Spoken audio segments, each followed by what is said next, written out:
Hey, എല്ലാവർക്കും ചാനലിലേക്ക് സ്വാഗതം. ഇന്ന് നമ്മൾ ആരോഗ്യമുള്ള, തിളക്കമുള്ള ചർമ്മം ആഗ്രഹിക്കുന്ന എല്ലാവർക്കും വളരെ പ്രധാനപ്പെട്ട ഒരു കാര്യത്തെക്കുറിച്ച് സംസാരിക്കാൻ പോകുന്നു. നിങ്ങളുടെ ചർമ്മത്തിന് അനുയോജ്യമായ ഉൽപ്പന്നങ്ങൾ എങ്ങനെ തിരഞ്ഞെടുക്കാം? നിങ്ങൾക്ക് എണ്ണമയമുള്ള, വരണ്ട കോമ്പിനേഷൻ അല്ലെങ്കിൽ സെൻസിറ്റീവ് ചർമ്മമാണെങ്കിലും ശരിയായ ഉൽപ്പന്നങ്ങൾ തിരഞ്ഞെടുക്കുന്നത് വലിയ വ്യത്യാസം ഉണ്ടാക്കും. ഞാൻ നിങ്ങൾക്ക് ഒരു ഫലപ്രദമായ ദിനചര്യ ഉണ്ടാക്കാൻ ആവശ്യമായ എല്ലാ കാര്യങ്ങളും വിശദീകരിക്കാം. നമുക്ക് തുടങ്ങാം. ആദ്യം, നിങ്ങളുടെ ചർമ്മത്തിന്റെ തരം അറിയണം. ഇത് നിങ്ങളുടെ മുഴുവൻ സ്കിൻ കെയർ ഗെയിമിന്റെ അടിത്തറ പോലെയാണ്. അത് കണ്ടെത്താൻ, മൃദുവായ ക്ലെൻസർ ഉപയോഗിച്ച് മുഖം കഴുകുക, തുടർന്ന് ഒന്നും പ്രയോഗിക്കാതെ ഏകദേശം 1 മണിക്കൂർ കാത്തിരിക്കുക. നിങ്ങളുടെ ചർമ്മത്തിന് എങ്ങനെ തോന്നുന്നു എന്ന് ശ്രദ്ധിക്കുക. മുറുകിയതും പൊട്ടുന്നതുമാണോ? നിങ്ങൾക്ക് വരണ്ട ചർമ്മമായിരിക്കാം. എല്ലായിടത്തും തിളക്കവും എണ്ണമയവുമാണോ?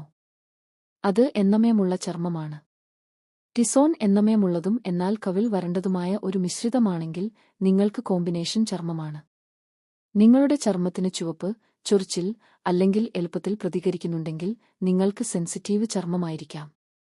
ഇത് അറിയുന്നത് നിങ്ങളുടെ ചർമ്മത്തിന് അനുയോജ്യമായ ഉൽപ്പന്നങ്ങൾ തിരഞ്ഞെടുക്കാൻ സഹായിക്കുന്നു. ഇപ്പോൾ നിങ്ങളുടെ ചർമ്മത്തിന്റെ തരം അറിയാമല്ലോ, നമുക്ക് ചേരുവകളെക്കുറിച്ച് സംസാരിക്കാം. വരണ്ട ചർമ്മത്തിന് ഹൈലൂറോണിക് ആസിഡ്, ഗ്ലിസറിൻ, സെറാമൈഡുകൾ പോലുള്ള ജലാംശം നൽകുന്ന ചേരുവകൾ നോക്കുക. നിങ്ങൾക്ക് എണ്ണമയമുള്ള ചർമ്മമാണെങ്കിൽ തിളക്കം നിയന്ത്രിക്കാൻ സാലിസിലിക് ആസിഡ് അല്ലെങ്കിൽ നിയാസിനാമൈഡ് അടങ്ങിയ ഓയിൽ ഫ്രീ, നോൺകോമഡോജനിക് ഉൽപ്പന്നങ്ങൾ തിരഞ്ഞെടുക്കുക. കോമ്പിനേഷൻ ചർമ്മത്തിന് green tea extract, jojoba oil പോലുള്ള ഭാരം കുറഞ്ഞ, ബാലൻസിംഗ് ചേരുവകൾ ഇഷ്ടമാണ്. സെൻസിറ്റീവ് ചർമ്മത്തിന് കറ്റാർ വാഴ, കമോമൈൽ അല്ലെങ്കിൽ ഓട്സ് എക്സ്ട്രാക്ട് അടങ്ങിയ ശമിപ്പിക്കുന്ന, സുഗന്ധമില്ലാത്ത ഫോർമുലകൾ ഉപയോഗിക്കുക. നിങ്ങളുടെ ചർമ്മത്തിന്റെ തരം ഏതായാലും കഠിനമായ ആൽക്കഹോളുകളും ശക്തമായ സുഗന്ധങ്ങളും ഒഴിവാക്കുക.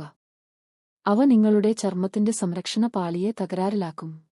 അടുത്തതായി, പാച്ച് ടെസ്റ്റിംഗും നിങ്ങളുടെ ദിനചര്യ നിർമ്മിക്കുന്നതും. ഏതെങ്കിലും പുതിയ ഉൽപ്പന്നം മുഴുവൻ മുഖത്തും പുരട്ടുന്നതിനു മുമ്പ് ചെവിക്ക് പിന്നിലോ കൈത്തണ്ടയുടെ ഉള്ളിലോ പോലുള്ള ഒരു ചെറിയ ഭാഗത്ത് പരീക്ഷിക്കുക. എന്തെങ്കിലും പ്രകോപനം ഉണ്ടോ എന്ന് നോക്കാൻ 24-8 മണിക്കൂർ കാത്തിരിക്കുക. നിങ്ങൾക്ക് പ്രശ്നമില്ലെങ്കിൽ ലളിതമായി ആരംഭിക്കുക. ക്ലെൻസർ, മോയ്സ്ചറൈസർ, സൺസ്ക്രീൻ എന്നിവയാണ് നിങ്ങളുടെ അടിസ്ഥാനങ്ങൾ. സെറം അല്ലെങ്കിൽ ടോണറുകൾ പോലുള്ള ചികിത്സകൾ ഒരൊറ്റ സമയം ചേർക്കുക. നിങ്ങളുടെ ചർമ്മത്തിന് 1-2 ആഴ്ച ക്രമീകരിക്കാൻ സമയം നൽകുക. സ്ഥിരതയാണ് പ്രധാനം, അതിനാൽ ഇത് തുടരുകയും നിങ്ങളുടെ ചർമ്മം എങ്ങനെ പ്രതികരിക്കുന്നുവെന്ന് നിരീക്ഷിക്കുകയും ചെയ്യുക. ഓർക്കുക, സ്കിൻ കെയർ വ്യക്തിപരമാണ്. ഒരാൾക്ക് പ്രവർത്തിക്കുന്നത് മറ്റൊരാൾക്ക് പ്രവർത്തിച്ചേക്കില്ല. അതിനാൽ നിങ്ങളുടെ ചർമ്മത്തെ ശ്രദ്ധിക്കുകയും ആവശ്യാനുസരണം ക്രമീകരിക്കുകയും ചെയ്യുക.